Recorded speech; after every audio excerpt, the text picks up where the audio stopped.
आज की कहानी एक ऐसे परिवार की है जो एक सुनसान रेगिस्तान में फंस जाता है, लेकिन उन्हें ये नहीं पता होता कि इस वीरान रेगिस्तान में उनके अलावा कुछ ऐसे खूंखार लोग भी रहते हैं जो उनकी सभी हरकतों पर नजर रखे हुए थे।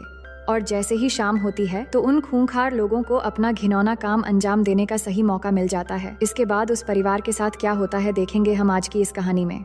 हेलो दोस्तों, मेरा नाम है इशिता और कहानी की शुरुआत में हमें बताया जाता है कि साल 1945 से 1962 के बीच यूनाइटेड स्टेट ने 331 न्यूक्लियर टेस्ट किए थे और उसके रेडिएशन की वजह से वहां जो जेनेटिक इफेक्ट्स हुए, गवर्नमेंट आज तक उस बात को इनकार करती आ रही है।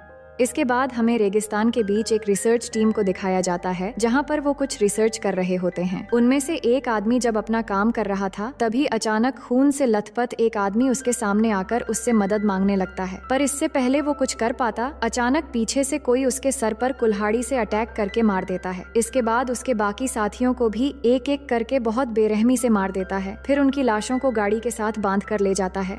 आगे हमें 1945 के उस न्यूक्लियर टेस्टिंग को दिखाया जाता है कि टेस्टिंग होने की वजह से बहुत सारे लोग मारे गए और उसके जेनेटिक इफेक्ट्स की वजह से बाद में बहुत सारे डिफॉर्म बच्चे भी पैदा हुए थे। अब कहानी प्रेजेंट में आती है जहां एक पेट्रोल पंप में टॉम नाम के एक आदमी को हम देखते हैं। वो किसी की आवाज सुनकर अचानक से उठ जाता है और अपनी गन लेकर बाहर आता है और किसी को रूबी रूबी कहकर चारों तरफ ढूंढने लगता है। इसके बाद वो जब वापस आता है तो देखता है कि उसके रूम के दरवाजे पर किसी का बैग पड़ा था, जिसे देखकर वो चिल्ला चिल्ला कर कहने लगता है, मैंने कहा ना सब कुछ खत्म हो गया है, अब मैं कोई मदद नहीं कर सकता। ये कहकर वो अंदर चला जाता है, मगर थोड़ी देर बाद उस बैग को अंदर ले जाता है। तभी हम देखते हैं कोई उसको छुप कर देख रहा था। फिर अंदर जाकर टॉम जब उस बैग को चेक करता है तो उसमें से किसी का कैमरा और कुछ एक्सपेंसिव चीजें निकलती है और एक डिब्बे में किसी का कटा हुआ कान भी था।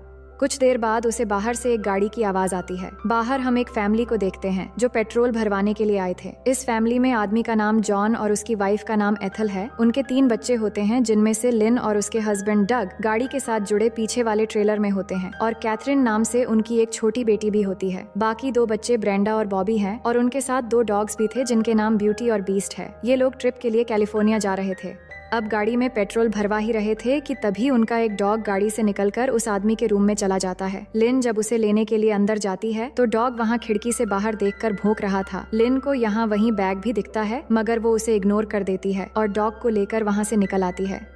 इसके बाद वो लोग यहाँ से जाने ही वाले थे कि वो आदमी आकर उनको कहता है, अगर आप लोग मेन रोड के बजाय उस कच्ची सड़क से होकर जाएंगे तो आप लोगों के 2 घंटे बच जाएंगे। तो जॉन उसकी बात मानकर सबको लेकर उसी रास्ते से जाने लगता है और सभी हंसी खुशी इस रास्ते से होते हुए आगे बढ़ रहे थे।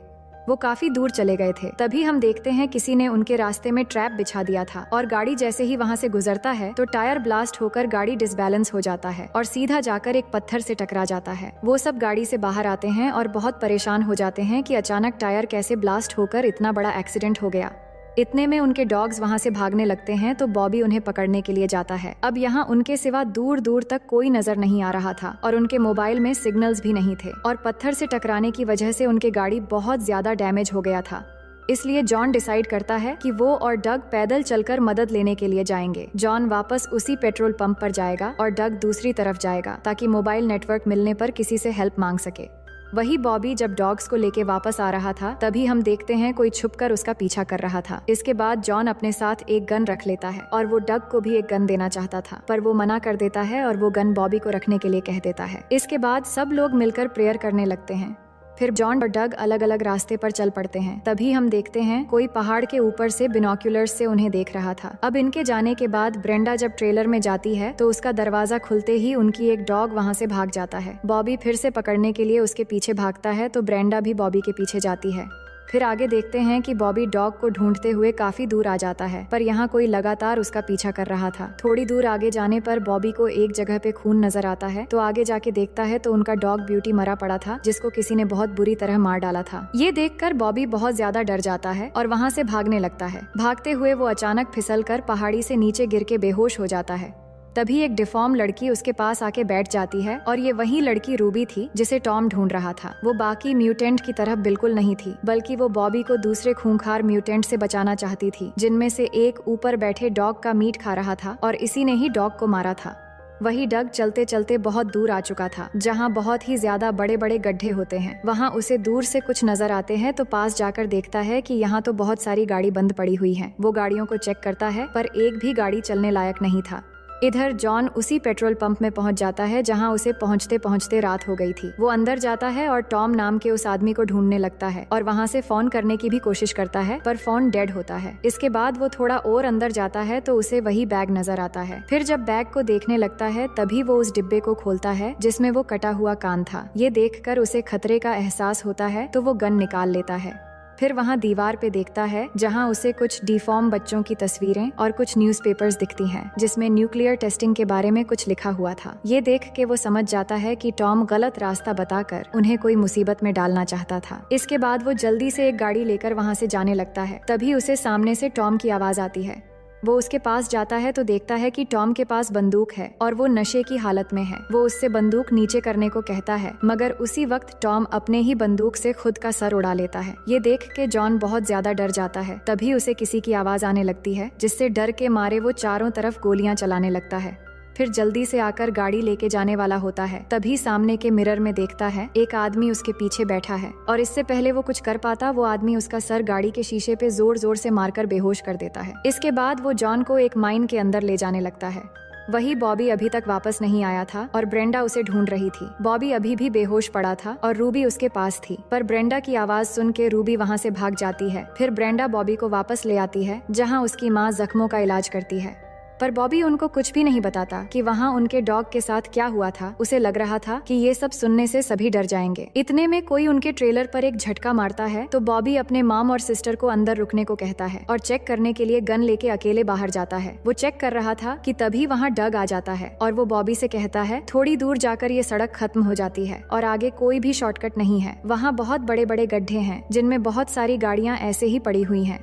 इससे अब वो भी समझ जाते हैं कि पेट्रोल पंप वाला आदमी सबको झूठ बोल रहा था। अब काफी रात होने के बाद बॉबी डग को बताने का सोचता है कि यहाँ बहुत खतरा है, पर वो बताने से रुक जाता है। उसकी एक्सप्रेशन देखकर डग सोचता है कि शायद उसे डैड के लिए फिक्र हो रही है क्योंकि वो अभी भी वापस नहीं लौटे थे। वो कहता है तुम टेंशन मत लो, अगर जॉन 12 बजे तक वापस नहीं आए तो हम उन्हें ढूंढने के लिए जाएंगे। इसके बाद सभी रेस्ट करने के लिए डग और लिन कार में चले जाते हैं और बाकी सब ट्रेलर में रहते हैं।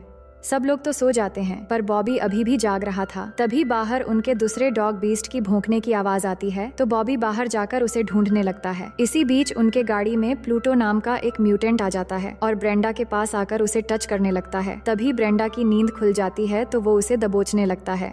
उधर बॉबी को भी झाड़ियों में कुछ नजर आता है जिससे वो डर के मारे फौरन जाकर डग और लिन को जगाता है और उन्हें सब कुछ बता देता है कि यहाँ पर हम अकेले नहीं हैं। डग कहता है चिंता मत करो, सब कुछ ठीक हो जाएगा और अभी हम जॉन को ढूंढने के लिए निकलेंगे। इतने में उन्हें किसी की चीख सुनाई देती है और तभी उनसे कुछ दूर एक पेड़ पर आग लग जाती है। दरअसल म्यूटेंट ने जॉन को पेड़ से बांधकर आग लगा दिया था। ये देखकर सभी जॉन को बचाने के लिए भागते हुए जाते हैं। उनके जाते ही लिजार्ड नाम का और एक म्यूटेंट गाड़ी में आ जाता है और उसके हाथ में जॉन का गन भी था। वो अंदर आकर फ्रिज से खाना निकाल के खाने लगता है। तभी वो देखता है कि प्लूटो ब्रेंडा के साथ लगा हुआ है तो वो उसे मार के वहाँ से भगा देता है और वो ब्रेंडा के साथ रेप करने लगता है जिससे ब्रेंडा चिल्लाने लगती है। वही जॉन उनकी आंखों के सामने जल रहा होता है और वो आग बुझाने की कोशिश कर रहे होते हैं, पर उससे पहले जॉन मर जाता है। तभी वहाँ से लिन ब्रेंडा की चीखने की आवाज सुनकर ट्रेलर में आती है और देखती है लिजार्ड उसकी बच्ची को पकड़ा हुआ है। ये देखकर वो लिजार्ड पर हमला करती है पर लिजार्ड उसको पकड़ लेता है और बच्ची के ऊपर गन पॉइंट करके उसके साथ बदतमीजी करने की कोशिश करता है। इसी बीच वहाँ उनकी मॉम आ जाती है और पीछे से लिजर्ड पर हमला करने की कोशिश करती है, पर लिजर्ड उसे गन से शूट कर देता है। फायरिंग की आवाज सुन के डग और बॉबी गाड़ी की तरफ भागते हैं। इसी बीच लिजर्ड ब्रेंडा को भी मारने वाला होता है। तभी लिन एक स्क्रू ड्राइवर से उसके पैर में वार कर देती है जिससे लिजर्ड ब्रेंडा को छोड़कर लिन को शूट करके मार देता है। इसके बाद वो दोनों ब्रेंडा और बच्ची को अपने साथ ले जा रहे होते हैं, पर यहाँ डग और बॉबी आ रहे थे, इसलिए वो ब्रेंडा को छोड़ के बच्ची को लेकर वहाँ से भागने लगते हैं। बॉबी उन पर गोलियां चलाने लगता है लेकिन वो काफी दूर भाग चुके होते हैं। डग अंदर आकर देखता है उनकी मॉम और लिन को उन्होंने मार डाला है, जिससे वो बिल्कुल शॉक हो जाता है। तभी उसे अपनी बेटी का ख्याल आता है तो देखता है वो अपनी जगह पर नहीं है। ये देखकर वो रोने लगता है कि ये सब क्या हो गया। वही उनसे कुछ दूर हम गॉगल नाम के एक और खूंखार म्यूटेंट को देखते हैं जो बाइनोक्यूलर्स से उन लोगों पे नजर रखा हुआ था। तभी बीस्ट आकर उस पर हमला करके एकदम उसकी जान ले लेता है। इधर हम उनकी मॉम को देखते हैं जो गोली लगने के बाद अभी भी जान बाकी थी, लेकिन देखते ही देखते उनके आंखों के सामने वो भी मर जाती है। ये सब देखकर बॉबी एकदम पागल सा हो जाता है और उन सब म्यूटेंट को मारने के लिए बाहर जाने लगता है, मगर डग उसे जाने से रोकता है और उसे समझाता है कि अकेले जाने से वो तुम्हें भी मार देंगे, हमें एक प्लान बनाकर काम करना होगा। और इसी दौरान बाहर से उन्हें किसी म्यूटेंट की आवाज आती है तो डग चुपके से देखने लगता है, पर वहाँ कोई नहीं था। फिर वो हिम्मत करके बाहर आके देखता है कि एक कटा हुआ हाथ पड़ा हुआ है जिसमें एक वॉकी टॉकी था और वो आवाज इसी से आ रहा था। असल में बीस्ट गॉगल को मारकर उसका हाथ काट के ले आया था। बीस्ट को देखकर उन्हें काफी खुशी होती है क्योंकि वो अभी भी जिंदा था। इसके बाद डग वॉकी टॉकी लेकर उन म्यूटेंट से बात करने की कोशिश करता है। तभी उसे अपनी बेटी के रोने की आवाज सुनाई देती है। इसका मतलब उन्होंने अभी तक उसे जिंदा रखा है। अब सुबह होते ही डग बीस्ट के साथ अपनी बेटी को ढूंढने निकल पड़ता है। बीस्ट उसे पहाड़ी के नीचे एक खदान के अंदर ले जाता है, जहां से आगे बढ़ने पर उसे बहुत सारे कब्रें दिखती हैं, जिनके ऊपर फोटोज भी लगे हुए थे, यानी ये खदान ही उन म्यूटेंट के कब्रिस्तान है। इसके बाद बीस्ट वहां से निकाल के उसे दूसरी तरफ पहुंचा देता है। वहां उसे एक विलेज दिखाई देता है जहाँ न्यूक्लियर टेस्टिंग किया गया था। दूसरी तरफ बॉबी और ब्रेंडा भी उन म्यूटेंट को मारने के लिए ट्रैप बिछा रहे थे। डग बीस्ट को लेके उस विलेज के अंदर चला जाता है जहां उसे कोई नहीं दिखता, बस चारों तरफ सिर्फ पुतले ही नजर आते हैं। बहुत देर ढूंढने के बाद एक घर के अंदर उसकी बेटी मिल जाती है। वो अपनी बेटी को लेने के लिए घर के अंदर जा रहा होता है। तभी वहां से सिस्ट नाम का एक म्यूटेंट गुजरने लगता है, जिसे देखते ही डग एक गाड़ी के अंदर छुप जाता है। फिर उसके जाते ही बीस्ट को गाड़ी में रखकर घर के अंदर जाता है। अंदर जाके वो एक आदमी को देखता है जो टीवी देख रहा था। वो किसी तरह उससे चुपके अपनी बेटी तक पहुंच जाता है और उसे उठाकर चुपचाप निकलने लगता है। तभी अचानक वो आदमी आकर उसे मार के बेहोश कर देता है। अब उसे जब होश आता है तो वो खुद को एक फ्रीजर में बंद पाता है, जहां उसके अलावा बहुत सारे ह्यूमन बॉडी पार्ट्स रखे हुए थे। ये सब देखकर वो बहुत ज्यादा डर जाता है और बहुत मुश्किलों के बाद उस फ्रीजर से बाहर आ जाता है और बेसबॉल बैट लेके अपनी बेटी को ढूंढने लगता है। थोड़ी आगे जाने पर एक रूम के अंदर उसे और एक म्यूटेंट नजर आता है जो बिल्कुल चलने फिरने के लायक नहीं था और वो दिखने में बहुत भयानक था। उसी से हमें इन सभी खूंखार म्यूटेंट के बारे में जानकारी मिलती है। वो डग को बताता है कि हमें सिटी से बाहर निकाल दिया गया था, जिसके बाद हम यहाँ आके खदानों में छुप गए। फिर तुम्हारे लोगों ने न्यूक्लियर टेस्ट करने के लिए हमारे इलाकों में बहुत सारे न्यूक्लियर अटैक करवा दिया, जिस वजह से हम जेनेटिकली डिफॉर्म बन गए। डग उसे अपनी बेटी के बारे में पूछता है, पर वो कुछ भी नहीं बताता।